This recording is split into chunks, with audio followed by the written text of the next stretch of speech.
going to cost $40 million and Tom's is going to cost $20 million.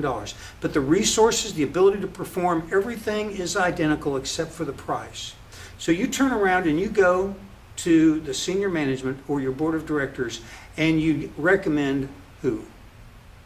Most likely you're going to recommend IBM, even though they're twice the price. Why? Your job's on the line.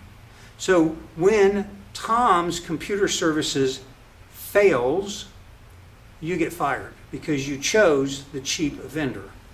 When IBM fails because they couldn't do it either, you shrug your shoulders and say, it's IBM. How could I know? It's IBM. If they can't do it, nobody could.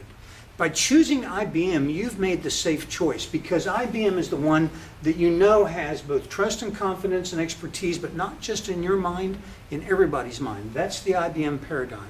So for small and mid-sized businesses going up and competing with the world-class leaders, we have to work extra hard to make sure that we can compete. Otherwise, the IBM paradigm will kick in. All businesses, IBM's just been around long enough to completely make this consumer perception process work in their benefit. We, as the newcomers, for the smaller businesses, have to learn how to do these things so that we can become the IBM of our industry, or even just the IBM of our niche within the industry where we're competing. Okay, so building awareness, there's a couple of choices that you have. You have traditional media and you have internet media.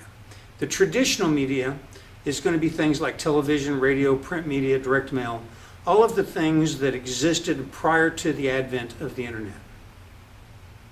Digital media is going to employ things like websites and blogs and SEO and pay-per-click advertising and video marketing and Google Hangouts and other things like that. So, what is the difference between digital media and the traditional media?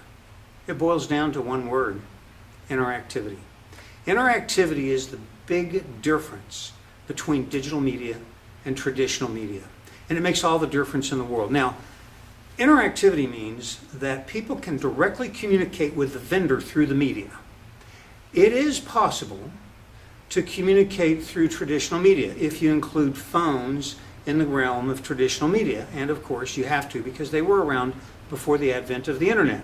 So a broadcast advertising show, like a shopping channel, could put a product online with an 800 number, and I call the 800 number and I order the product and they ship it to me.